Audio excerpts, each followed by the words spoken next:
Good evening. You're on the smoking section.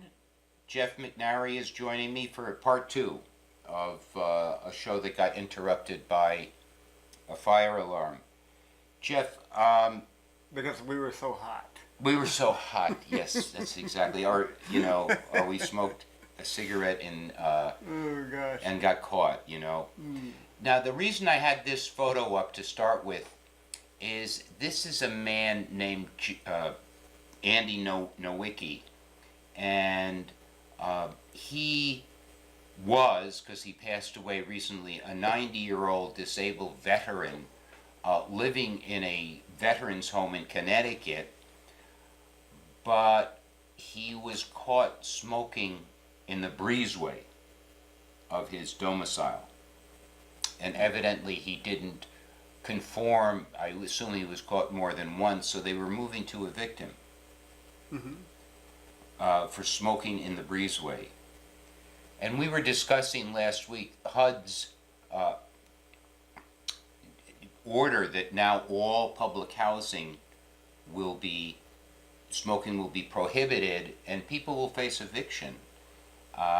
And the question is, does this strike you as something that's going way too far in terms of dealing with people? It strikes me as not the best use of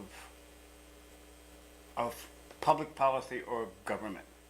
There are far more other things, far more challenges to face than this. This is a false argument in a lot of ways. How do you mean by that?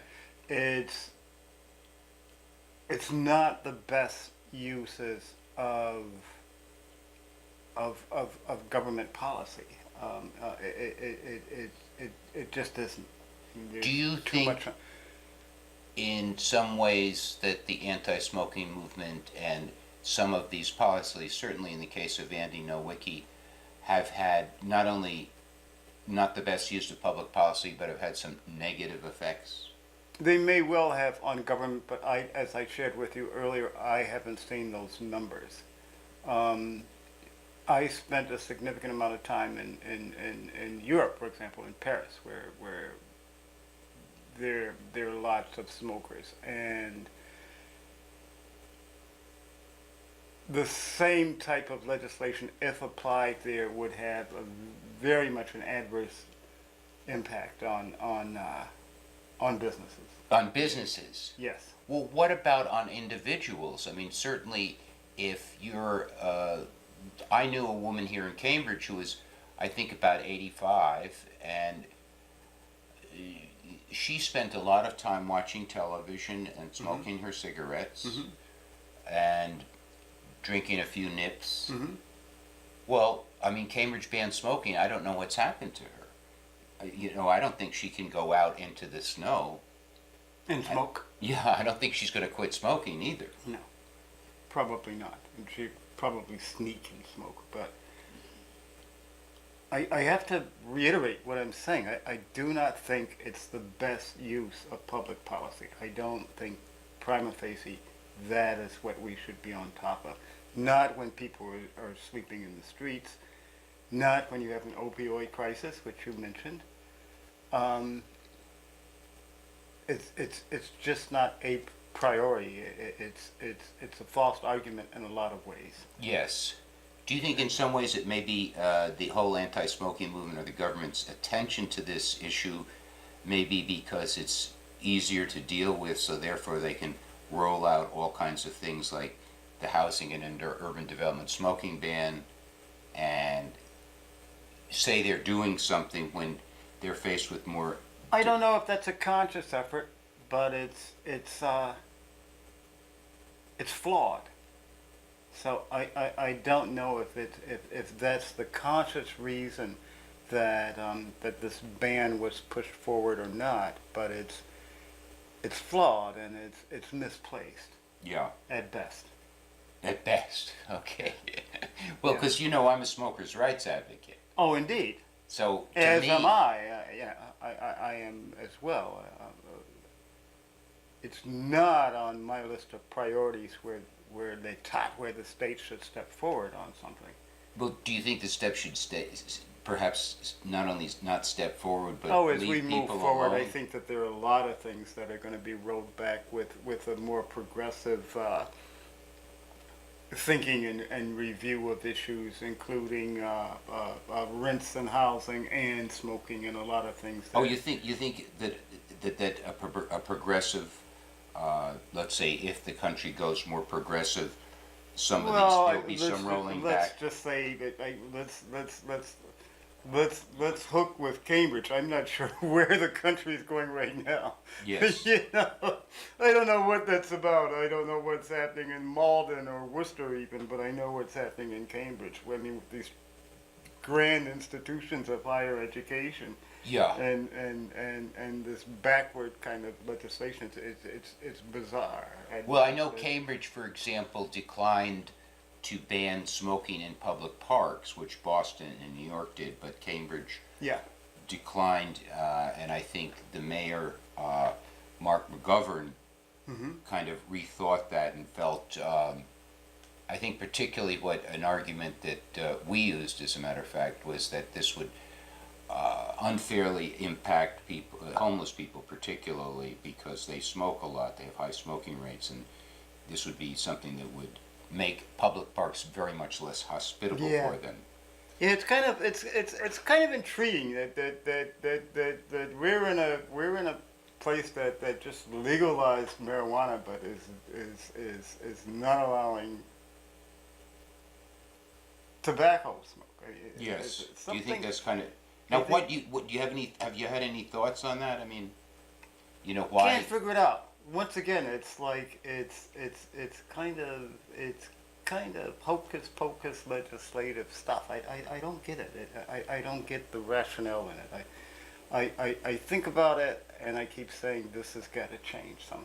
You This- think this can't- so? You think it's possible that this kind of anti-smoking legislation will calm down a little bit in the next 10 years or so? I would like to hope so. Ha! Would like to hope so. Boy, that doesn't sound very optimistic to me. It's gonna. I don't want to sound escapist here, but I would think so as we progress along a lot of other channels and face up to real issues that are challenging our society and how we live and how we live Do you together. think the country That- is going to face up to what you say is face up to these real issues? I hope so. That's all I can do is hope so. Yes. And push.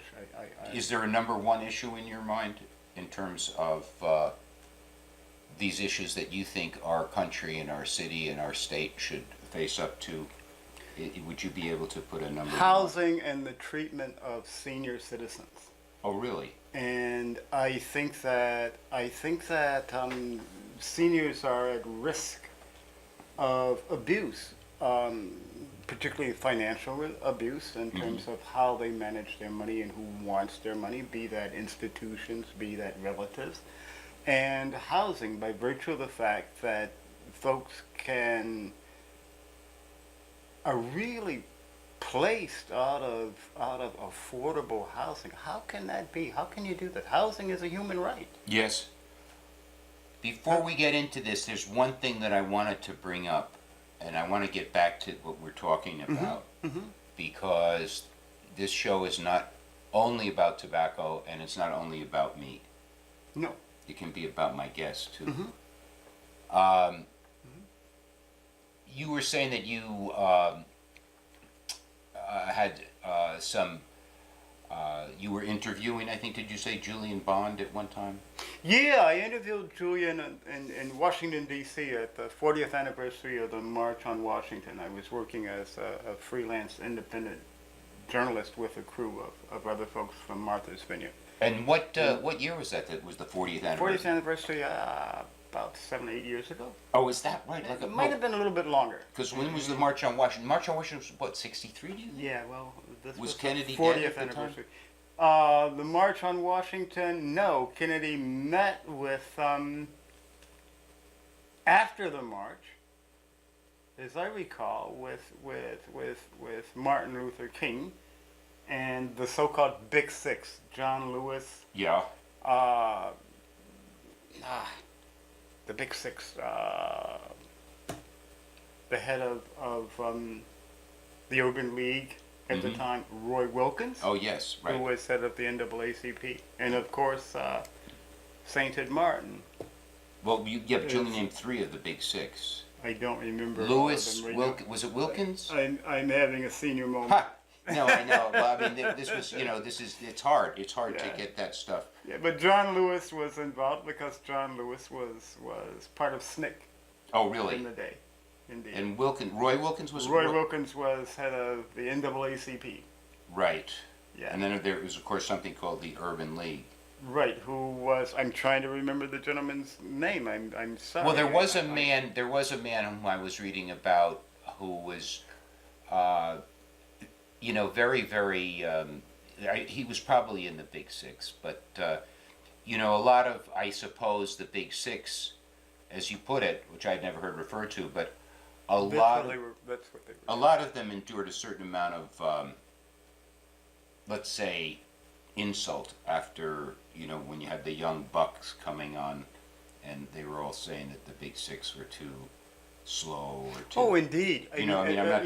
There was a point where the march on the bridge, the initial march on the bridge in Birmingham, Martin Luther King was against that and told John Lewis and SNCC not to do that. But then he went and joined them, I think. The following Luther. week, because Martin they had Luther gained, because of the attention. But I'm talking about the young guys in the Black Panthers and whatnot. Oh, that came later. That came later, and That came later. they were not terribly Stokely respectful. Carmichael and well, they felt that the movement was not moving fast enough. Maybe it had become moribund or something. And it was just not moving with in from their perspective, all deliberate speed.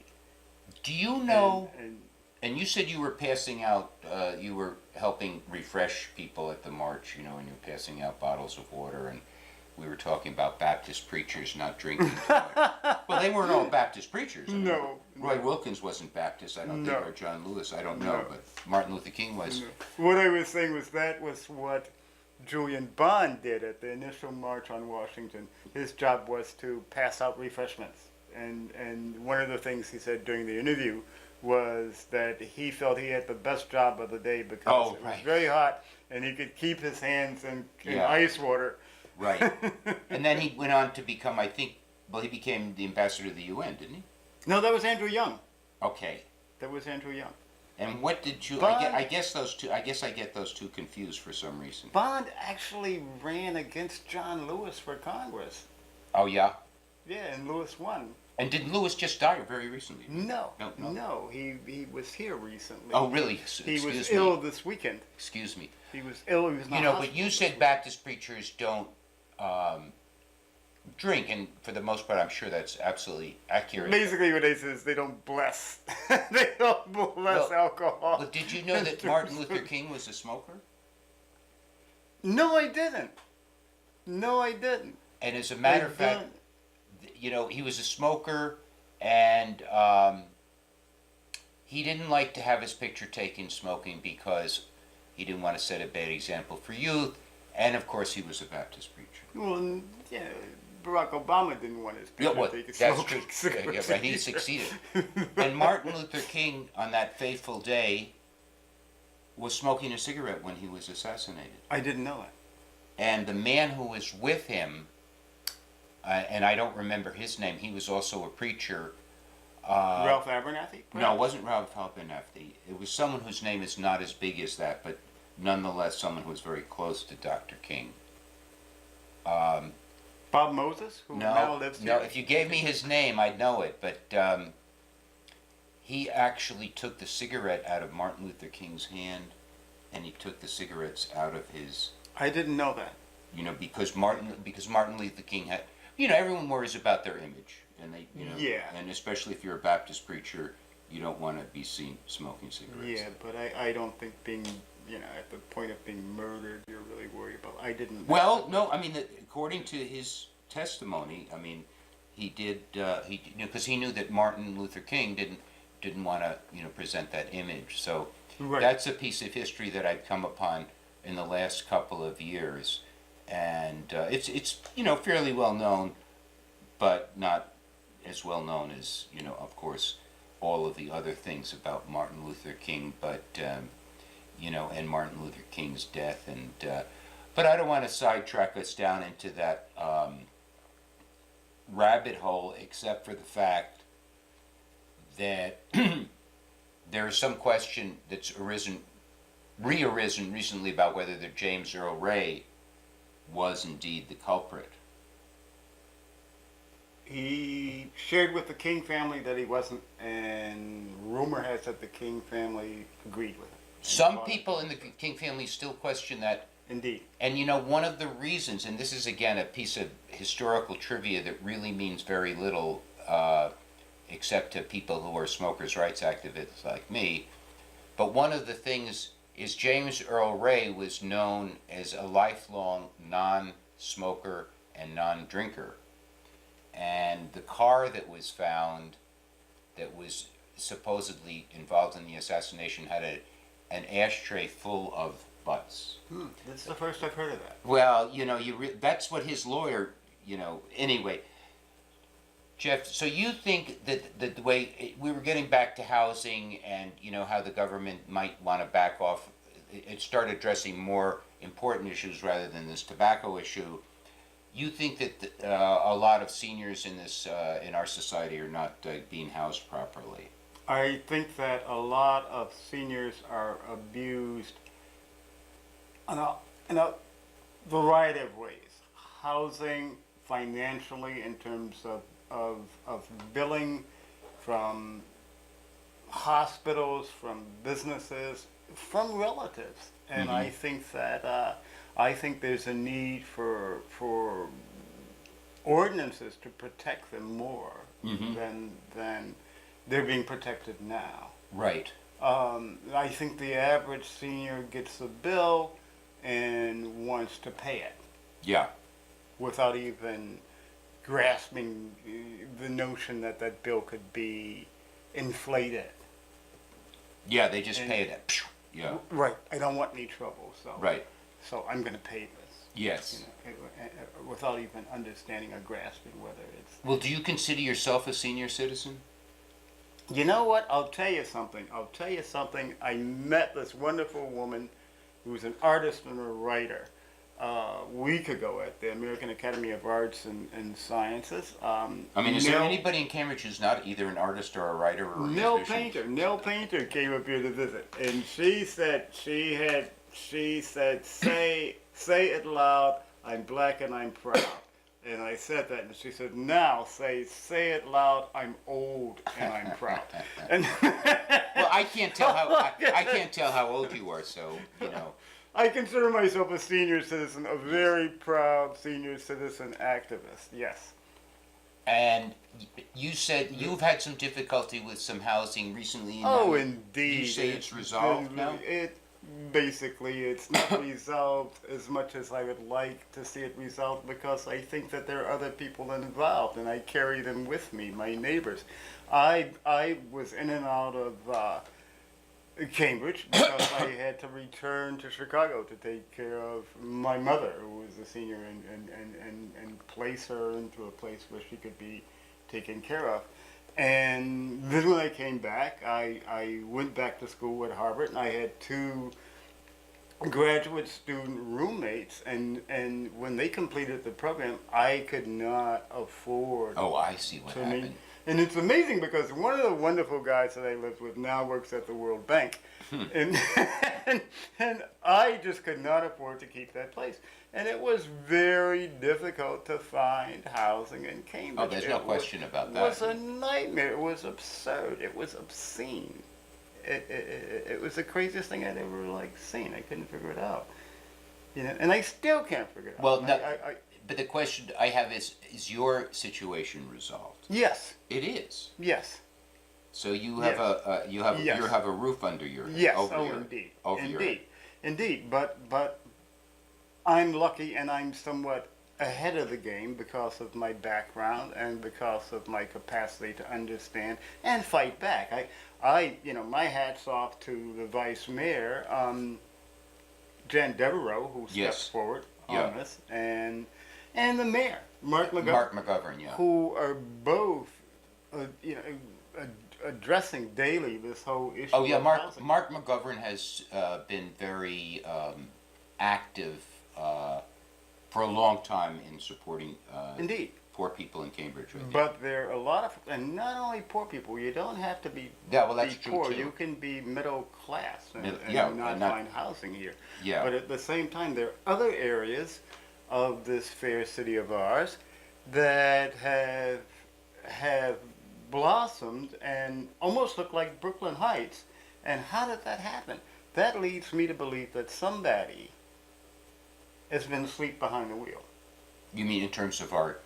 Well, you mean In look terms of development. like? You in mean there's been terms too of much allow- development or something, or how do you mean? I don't think it's been monitored well. I don't think it's been spread about well. One of the incredible things that happened in Boston some years ago when the legendary Steve Coyle, was head of the Boston Redevelopment Authority, there was this whole program that came out of Detroit called Linkage.